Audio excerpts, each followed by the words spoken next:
इस समारोह के जरिए किस तरीके से INDIA गठबंधन के कुछ नेताओं की मौजूदगी, कुछ बड़ा मैसेज देने की कोशिश नेशनल कॉन्फ्रेंस और कांग्रेस पार्टी की ओर से की जाएगी, इस पर भी हमारी नजर बनी रहेगी। वहीं मुख्यमंत्री पद की शपथ लेने से पहले उमर अब्दुल्ला ने हजरत बल दरगाह पर मत्था टेका। अपने दिन की उन्होंने शुरुआत की।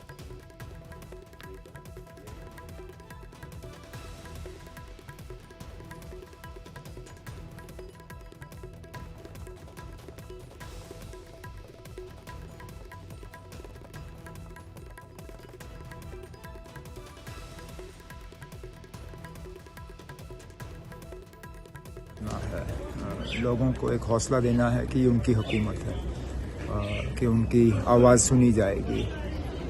5-6 साल हो गए लोगों को, उनको कोई सुनने के लिए तैयार नहीं था। तो हमारा फ़र्ज़ बनेगा कि हम उनकी बात सुने और सुनी हुई बात पे अमल करें। मुतालबे बहुत हैं, जैसे मैंने कहा, अब एक एक को मैं यहाँ गिनूँगा तो गलत होगा, लेकिन कोशिश ज़रूर की जाएगी कि हम लोगों की उम्मीदों के बराबर उतर आएँ।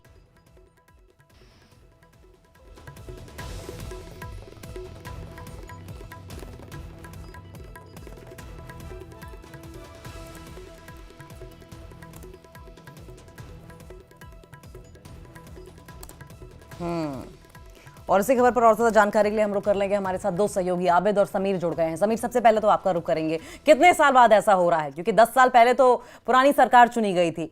पुरानी सरकार कब हटी और उसके बाद कितनी साल बाद ऐसा है कि ये नई सरकार आ रही है?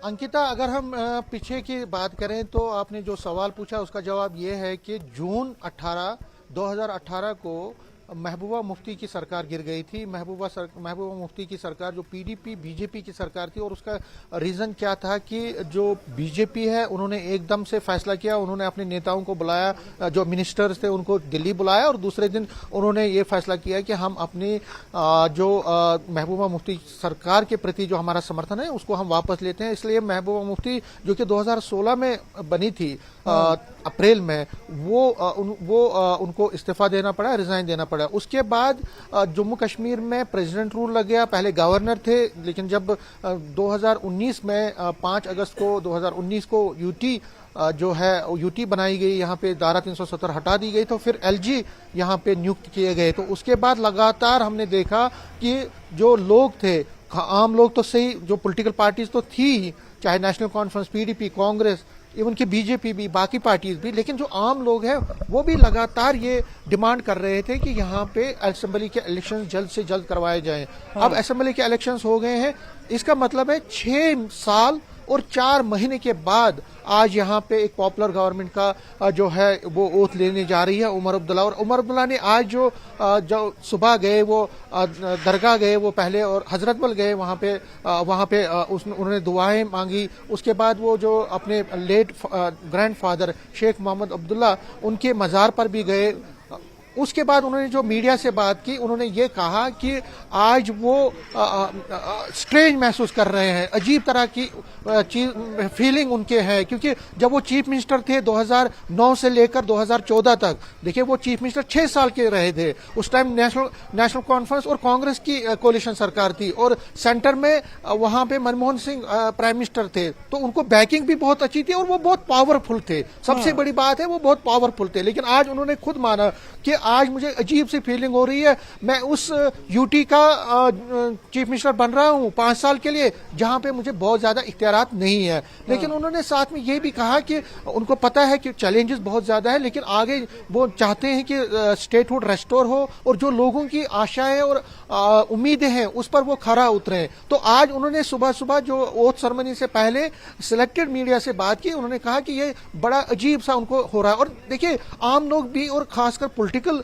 एक्सपर्ट भी ये कहते हैं कि चीफ मिनिस्टर उमर अब्दुल्ला तो बन गए, ये अपनी जगह है, लेकिन क्या वो डिलीवर कर पाएंगे, क्या उनकी डिलीवरेंस अच्छी रहेगी? क्योंकि एज ए चीफ मिनिस्टर उनको अगर प्रॉमिसेस जो वादे हैं लोगों के अगर उसको पूरा करना है तो उसके लिए उनको अथॉरिटी चाहिए, एक ताकत चाहिए। क्या एलजी एडमिनिस्ट्रेशन में, यूटी एडमिनिस्ट्रेशन में क्या उनको वो ताकत मिलेगी? क्या वो डिलीवर कर पाएंगे? जो एजेंडा है, देखिए बहुत बड़े एजेंडे हैं। धारा 370 पर भी नेशनल कॉन्फ्रेंस का अपना एजेंडा है। उन्होंने मैनिफेस्टो में इसको बोला है कि सबसे पहले हमें धारा 370 पर, हालांकि अभी उमर अब्दुल्ला ये कह रहे हैं कि स्टेटहुड हमारा है। क्या स्टेटहुड पर वो लोगों की जो आशाएं हैं, क्या स्टेटहुड को रिस्टोर करवा पाएंगे? इसलिए उन्होंने आज ये बात कही कि उन्होंने फिर सेंटर से बात की। उन्होंने कहा कि सेंटर को रीच आउट किया कि सेंटर को देखना चाहिए, सेंटर को हमारे साथ बहुत सरकार का गठन कैसा होगा, स्वरूप क्या होगा, इस पर भी बातचीत करेंगे। लेकिन आबिद का एक बार रुख कर लेते हैं। आबिद, ये बताइए कि एसकेआईसीसी के बाहर क्या तैयारियां हैं?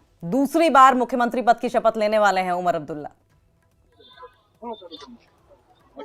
बिल्कुल, मैं आपको बता दूं, मैं बेसिकली श्रीनगर इंटरनेशनल एयरपोर्ट के बाहर हूं, क्योंकि यहाँ पर कुछ देर बाद जो मेहमान है, तकरीबन जिस तरह से आपको पता है 30 से ज्यादा ऐसे वीवीआईपीज है जिनको यहाँ से इनविटेशन गया है, और उसमें से क्योंकि राहुल गांधी एक बड़ा नाम है, अरविंद केजरीवाल, सोनिया गांधी का भी नाम है, वही उद्धव ठाकरे का नाम है, ममता बनर्जी का नाम है। तो कुछ देर बाद, क्योंकि अभी कंफर्मेशन कुछ ही मेहमानों की है, लेकिन ये बताया जा रहा है 30 से ज्यादा जो वीवीआईपीज है उनको न्योता गया है और वो एक्सपेक्टेड है वो आज पहुंचेंगे, क्योंकि एयरपोर्ट के बाहर हम मौजूद है। और यहाँ पर जो आईजी रोड है, मैं आपको कोशिश करूंगा ये आईजी रोड, क्योंकि इस आईजी रोड पर पूरा जो एयरपोर्ट से बाहर निकलता है ये आईजी रोड एसकेआईसीसी तक इसी तरह से जो सिक्योरिटी के चौकस इंतजाम रखे गए हैं, बात चाहे सीआरपीएफ की हो, एसएसबी की हो, जम्मू कश्मीर पुलिस की हो, तो इस रूट पर लगातार आपको देखने को मिलेगा सिक्योरिटी फोर्सेस लगातार तैनात है, ताकि जो वीवीआईपी आएंगे उनको किसी भी तरह की कोई मुश्किल का सामना ना हो और वो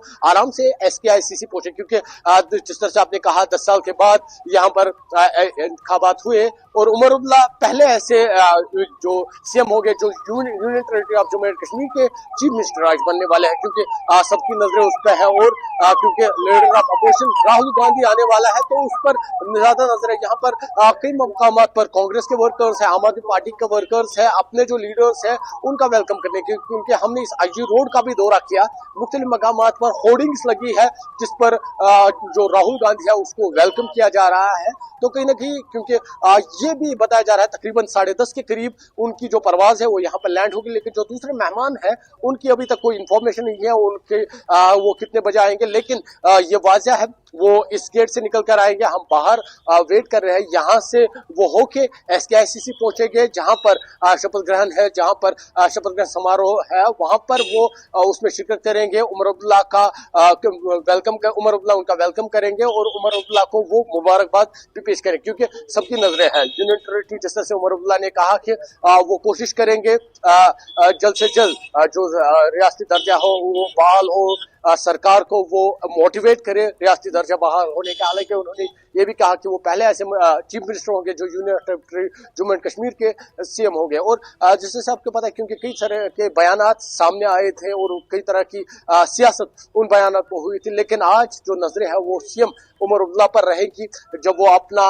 शपथ लेंगे। उसके बाद क्योंकि 3 बजे मीटिंग भी रखी गई है सिविल सेक्रेटरीट श्रीनगर में, जहां पर एक्सपेक्टेड है जो एमएलएज है वो भी उसमें शिरकत करेंगे, सेक्रेटरीज है वो उसमें शिरकत करेंगे। और कहीं ना कहीं लोगों की एक्सपेक्टेशंस ज्यादा है, क्योंकि लोग लगातार मांग कर रहे थे, यहाँ मुतालबा कर रहे थे यहाँ पर सरकार हो, लोकल जो चुने लोकल रिप्रेजेंटेशन हो, और खापूरा हुआ आज यहाँ की अपने लोगों की सरकार बनने जा रही है। और अब ये देखने वाली बात होगी कि लोग किस तरह से लोगों के जो मुतालबात है वो किस तरह से पूरे हो गए। लेकिन आज दिन भर की जो नजर है वो उमर अब्दुल्ला के शपथ ग्रहण पर रहेगी। और कुछ देर बाद यहाँ से जो मेहमान है जो वीवीआईपी, जिस तरह से मैंने पहले ही कहा 30 से ज्यादा मेहमान को वीवीआईपी को उनको यहाँ से न्योता गया है। और ये देखने वाली बात होगी कौन कौन आज श्रीनगर पहुंचेगा उमर अब्दुल्ला के जो उनका हलफ बर्दारी तकरीब है उसमें हिस्सा लेने के लिए। जी ठीक है आबिद, बहुत